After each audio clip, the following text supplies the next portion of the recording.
გამარჯობა. კარგი დანა არის გასალესად და გაგიზიარებთ. პლუს პირი არის გაჭედილი და მე თვითონ ახლა Microtech Cypher-ი არ დამიშლია და მაინტერესებს და დავთანხმდი რომ დავშალოთ და გავწვნა და შევხედოთ შიგნით რა არის და როგორ არის. ისე მხოლოდ ლესვაზე ვმუშაობ, გეცოდინებათ. პრონტალურების პრობლემა ის არის რომ შიგნით პატარა დაშორებები აქვს და პრეტენზიული არის პატარა რაღაცა ჭურჭი ჩავარდეს ან რაღაცა მტვერზე, როცა განმავლობაში ეწყება ხოლმე პრობლემები. ამასაც ეგრე აქვს პირი გაჭედილი არის, არ მუშაობს თანაფაქტიურად. ხო და თვითონ დანას რაც შეეხება, მაგრამ სხვაობებსაც აგიხსნით, ეგეც ალბათ საინტერესო იქნება. Microtech-ს აქვს სამი ხაზი გააკეთა ახლა, მანამდე ორი ქონდა.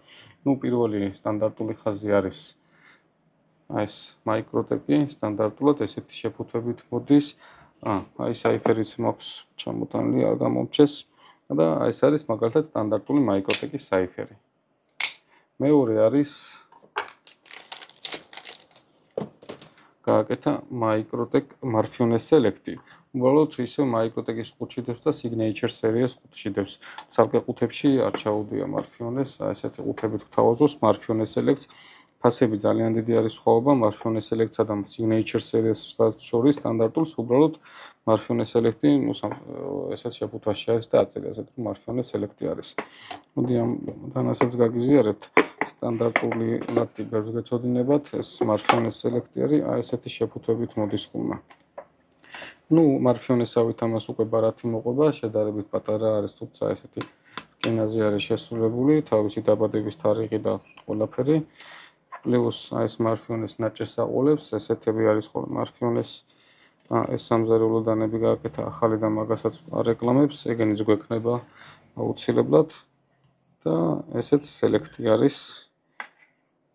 იგივენაირად, ესეთი ულამაზესი შესრულებით არის ლატი. და Signature Series-ის ნიშანი აქვს. სტანდარტულისაგან განსხვავებით, იგივენაირად ეს დამასკური აქვს, სხვადასხვა ჩანართებით, სხვადასხვა ფურნიტურა აქვს.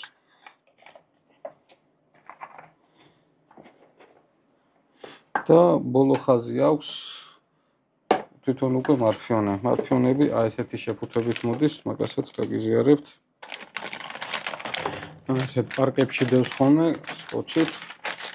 უკვე სხვანაირი შეფუთვები არის. ეს უკვე კომბატრუდონი არის.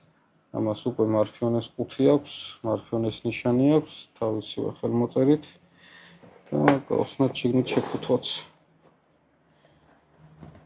ესეთ ჩანთებში დევს. შიგნითაც Marfione-ს ნიშანი.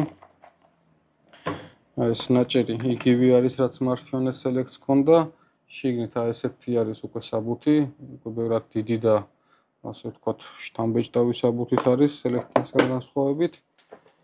და დანარჩენი შიგნით უკვე ესეთი ჩანთა არის და იგივენაირ შალითაში დევს, როგორც Marfione Select-ი. დამატებით ესეთ ტიტანის თავის Marfione-ს ლოგოს აყოლებს, ალბათ აქაც შეიძლება დაკვრა, სხვა რამეზეც შეიძლება მიკვრა. ელვაზეც გვაქვს Marfione-ს ლოგო. და ეს უკვე კომბატრუდონი არის. ხო, Select-ებს Microtech-ის ნიშანი აქვს, აქ Microtech-ის ნიშანი აქვს და Signature Series-ი. და ეს უკვე Marfione-ს ნიშანი აქვს და ესეთი შესრულებით არის კომბატრუდონი. ესენი უკვე სხვა კატეგორიის დანები არის. ბევრს არ ვილაპარაკებ, თვითონ დანაზე გვაქვს ვიდეო Microtech Cypher-ზე. ხო და უბრალოდ რო იცოდეთ, დანარჩენი ფასები არის ძალიან დიდი სხვაობა, თქვა სტანდარტული Cypher-ი ან სტანდარტული კომბატრუდონი თუ ღირს სიტყვაზე 1500 ლარის ფარგლებში ვერსიებიდან გამომდინარე, Signature Series-ები ღირს უკვე 1-2500 ლარის ფარგლებში. Select-ი ალბათ უკვე 4-დან 5-მდე და თვითონ Marfione-ები ალბათ უკვე 7-ის ფარგლებში, 7-8. დანარჩენი გააჩნია სადღაც რომელ საიტზე ვიღაცა შეიძლება ფასდაკლება ქონდეს, პლუს-მინუს საორიენტაციოდ ეგრე არის მოკლედ. სხვა, როგორც გითხარით, დანა მოხმარებაში არის, ძალიან დაბლაგვებული არის, ხარვეზებს შეიძლება ხედავდეთ. აქაც პატარა ნაკაწრები გვაქვს. სიმართლე გითხრათ, მე ვარ მომხრე ესეთი დანების გამოყენების, დანას უხდება რა და დანა მაგისთვის არის შექმნილი, რომ მაინც გამოიყენოთ რა და ოღონდ უნდა იცოდეთ რა დანას იყენებთ. ახლა ვიღაცას თუ გონია თქვა თუ ძალიან ძვირფას დანა აქვს და უბრალო აქვს და თქვა უბრალოსავით იყენებს და ექცევა, მაგას არ ვემხროვი, მაგრამ როცა იცით რა დანა გაქვს და თქვა იმისაგან ბოლომდე ღებულობთ სიამოვნებას და იყენებთ კიდევაც, მივესალმები და ეგ ყველამ თვითონ უნდა გადაწყდეს. კიდევ ტრიტიუმის ჩანართი ქონია ჩვეულებრივისგან განსხვავებით. აი მას ხედავთ, სტანდარტული გამხსნელი აქვს, selects, აი ტრიტიუმის ჩანართი აქვს. ტრიტიუმი გეცოდინებათ, რომ სიბნელეში სულ ანათებს და არასოდეს არ ჟდება და სულ ეგეთი არის. კეთილი, მოკლედ არასოდეს დაგვიშლია ხერა და დავშალოთ წესით ვიდეოების მიხედვით მარტივი უნდა იყოს ამისი დაშლა.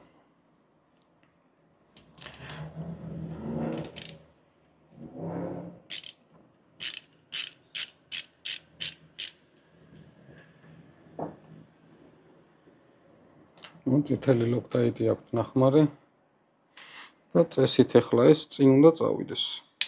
აი წინ გაიწია ოდნავ და ახლა ეს უნდა აიხადოს ზედა ხუთი.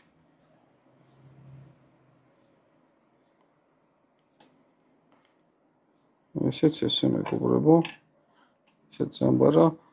ახალ თაობებში გეცოდინებათ ორცალ ზამბარაზე აკეთებენ, მექანიკა ბევრად დარბილებული არის, ზოგს ისხიბლავს, სიმართლე გითხრათ, ძველსაც აქვს თავისი ხიბლი ერთად ზამბარაზე ვარ და მეტი დაწოლა რო ჭირდება გახსნა დაკეტვისათვის, ესენი ბევრად რბილად მუშაობს და ბევრად ადვილი არის გახსნა დაკეტვა. კაი, ესეც ესე.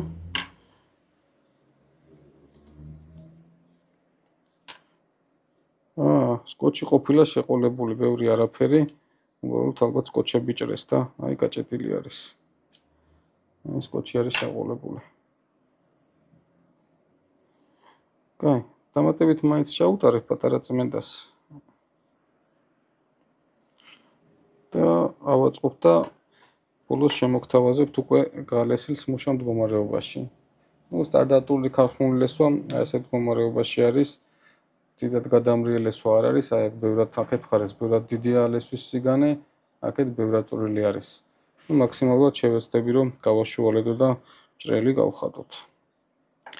კეთილი, დაგიბრუნდებით დასრულებულით. აი აქაც როგორი ჭუჭყია შეყოლებული. კეთილი. გადაილესა და ამუშავდა საიფერი მარფიონის სელექტი.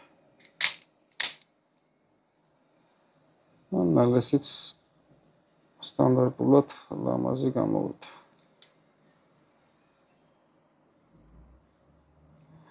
და კიდე ერთი დანას გაგიზიარებთ. მეორე უმნუმზაანი არის ტანტოპირით, რაც გადავლესე კოლექციის არის ეს, კოლექციონერმა უბრალოდ ესე გალესილი მინდა რომ იყოსო კოლექციაშიო და გადავლესეთ. არ ვიცი რამდენად გამოჩდება. ძალიან ლამაზი გამოვიდა.